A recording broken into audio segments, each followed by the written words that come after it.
Bem, pessoal, vamos começar agora aqui a apresentação do nosso trabalho, cetoacidose diabética, como reconhecer e cuidar desta emergência, com a Ana Kelly, Ingrid Miranda, Rosiane Martins e Tamires Araújo.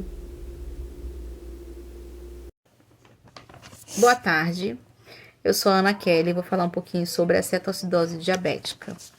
A cetoacidose diabética, ela é uma condição clínica grave, aguda, do diabetes mellitus, que precisa de uma intervenção imediata, porque o paciente ele pode correr o risco, de entrar em coma diabético ou até mesmo a morte. Geralmente acontece nos pacientes que têm o diabetes tipo 1, tá? Pode acontecer também no tipo 2, mas é mais comum no tipo 1. O nosso pâncreas, ele produz dois hormônios, que é a insulina e o glucagon. No diabetes tipo 1, o pâncreas não produz a insulina ou produz uma quantidade muito pouca. Então, sem a insulina, a glicose não consegue entrar nas células. E sem entrar nas células, o corpo vai utilizar a gordura como fonte de energia. E essa gordura, vai gerar os corpos cetônicos e vai ocasionar a acidose metabólica, O que acontece? A fisiologia, o que vai acontecer? Esse paciente, ele vai ter uma hiperglicemia, que é a glicose acima de 250. Ele vai ter uma acidose, o pH vai ficar abaixo de 7,3. E ele vai ter uma cetonúria. E precisa de uma intervenção, imediata. Precisa repor líquido, hidratar esse paciente, porque ele vai urinar muito, então ele vai, através da urina, através, de todo esse sistema que aconteceu no corpo, ele vai eliminar os eletrólitos, ele vai eliminar proteínas, então ele vai precisar repor, tudo aquilo que o organismo dele está botando para fora, É um caso clínico que requer muita atenção, e um tratamento imediato, para a gente estabilizar esse paciente. E também, ele pode acontecer devido a algumas infecções, como, por exemplo, uma pneumonia ou uma infecção urinária, tá? E esse paciente requer muita atenção. Boa tarde. Olá pessoal, meu nome é Ingrid Miranda e eu vim apresentar para vocês o meu tema, causas e fatores desencadeantes da CAD, das diabetes tipo 1. Ingrid, mas o que é CAD? A CAD é a cetoacidoses diabéticas das diabetes tipo 1. Então, as principais causas que temos que estar de olho, com o nosso corpo, que o corpo sempre avisa, ele sempre manda alertas, sobre o que está acontecendo, se tem alguma coisa, que está fora do padrão, está muito constante, então é o corpo dando sinais do que ali não tem uma coisa que está normal, que não está normal, que está anormal. Então, as principais causas são, frequentemente, infecções, no trato urinário, infecções e uso de medicamentos, também influi muito nisso. Diabetes não diagnosticadas e as maltratadas também, porque tem pessoas que têm a diabetes, sabe que tem diabetes e não se cuida, ou então uma pessoa que tem diabetes e não sabe, aí quando vai o médico faz um exame, aí a diagnóstica que tem uma diabetes, mas ela já está avançada num tipo 1 e já está numa CAD também. E dietas inadequadas, pessoas que tentam emagrecer, aí faz uma dieta maluca, o termo, dieta maluca.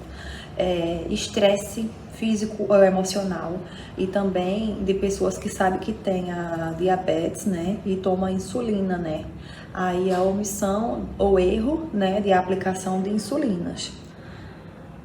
Sinais e sintomas da CAD. Os sinais e sintomas da CAD é a polidipsia. A polidipsia ela é caracterizada pela sensação que a pessoa passa a ter muita sede. Então, ela passa a tomar bastante líquido e frequentemente a água. Então, isso ocorre que a pessoa passa a eliminar bastante urina em grandes quantidades. E também passa a pessoa a ter uma fadiga intensa, uma fraqueza generalizada e uma perca de peso rápida e recente. E os sinais digestivos. Os sinais digestivos, a pessoa passa a ter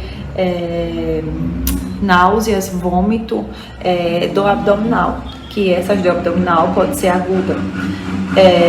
E os respiratórios. Os respiratórios são a respiração profunda da pessoa e rápida, né? E o hálito cetônico ou com cheiro meio que frutalis, né?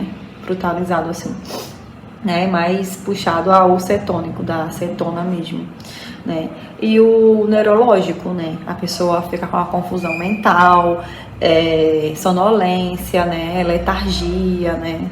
E agitação ou irritabilidade, e coma em casos graves, né? Outros sinais são a pele seca e quente, né? Boca seca, febre, né? Se tem alguma infecção, né? Associada na pessoa, e a pressão arterial, a hipotensão, né? E o taquicardíaca, né? Que é o pulso acelerado. Olá pessoal, boa tarde, meu nome é Tamires Araújo e vou falar um pouquinho sobre o diagnóstico e tratamento da CAD. O diagnóstico, nós temos que, primeiro de tudo, realizar a anamnese do paciente, né? Saber do histórico familiar, saber um todo dele, conhecer, realizar exames laboratoriais, hiperglicemia, gasometria arterial, eletrólitos, exame de sangue, de urina, para detectarmos de fato a doença. E daí partimos para o tratamento, que primeiro de tudo é hidratação, né? Uma hidratação severa com soro fisiológico, começar com a insulina, a glicemia a cada 1 hora, a reposição de potássio, tratar a base da infecção, começar com a insulinoterapia, e é um monitoramento rigoroso, né? E é isso. Obrigado. Bem, pessoal, me chamo Rosiane Martins. Vou dar prosseguimento à apresentação do nosso trabalho. Como meus colegas já falaram do que há de definição sobre a fisiopatologia, tratamento, diagnóstico, enfim. Eu vou falar sobre a prevenção da CAD. Tá? A prevenção da CAD nada mais é do que uma interação multidisciplinar entre o profissional da saúde, paciente e as políticas públicas. Por quê?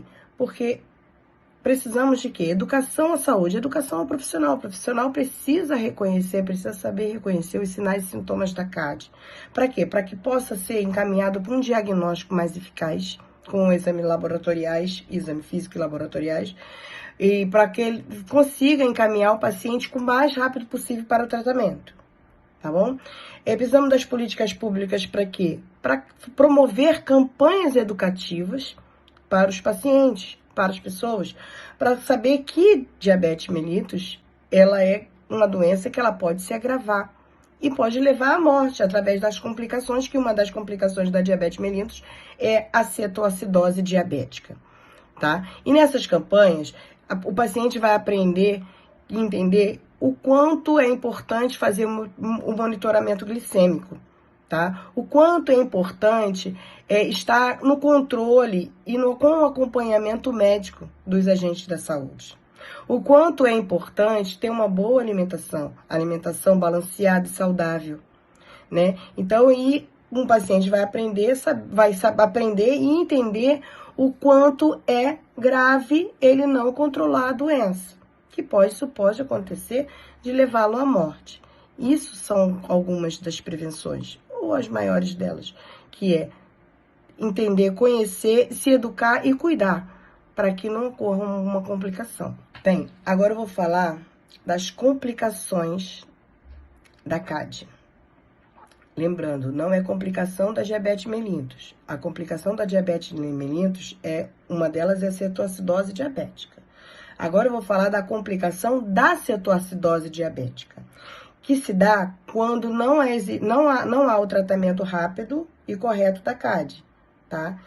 Então, uma das complicações é o edema cerebral, mais comum em criança e adolescente, que pode levar à morte. A outra complicação é o choque hipovolêmico, né? Pela desidratação severa, através da poliúria, da hiperventilação, de vômitos e tudo, ele compromete a perfusão tecidual, que é quando as nossas células teciduais dos nossos órgãos não recebem o oxigênio e os nutrientes que necessitam. Mais uma das complicações é a insuficiência renal aguda, tá? Que se dá pela desidratação intensa e a hipoperfusão renal. O que é isso? É quando existe pouco volume sanguíneo nos rins, tá?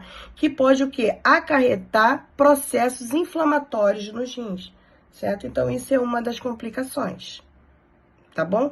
Tem outras complicações também que eu não selecionei aqui no momento, tá? Existem outras complicações, mas essas são uma das mais importantes que eu acho, né? E por isso que eu tô trazendo isso aí para vocês, tá bom? Bem, agora chegando ao final do nosso trabalho, resumidamente, todos nós já sabemos que a CAD, ela é uma complicação grave e fatal da diabetes mellitus. Nós sabemos que ocorre a cetoacidose diabética por conta do excesso do hormônio contrarregulador, porque quando falta insulina, que quebra a glicose do nosso sangue e transporta a energia para os nossos teciduais, para o nosso organismo, como o nosso músculo, nosso fígado, né, e armazena energia para o nosso corpo, o pâncreas passa a produzir mais quantidade de hormônios contrarreguladores para trazer energia para o nosso corpo, ocorrendo então a cetose, né, e a acidose metabólica, tá? Então, por ela ser tão grave assim, nós precisamos aprender a identificar precocemente os sinais e sintomas para encaminhar o paciente ao diagnóstico laboratorial mais preciso, para que ele possa ser imediatamente encaminhado ao tratamento.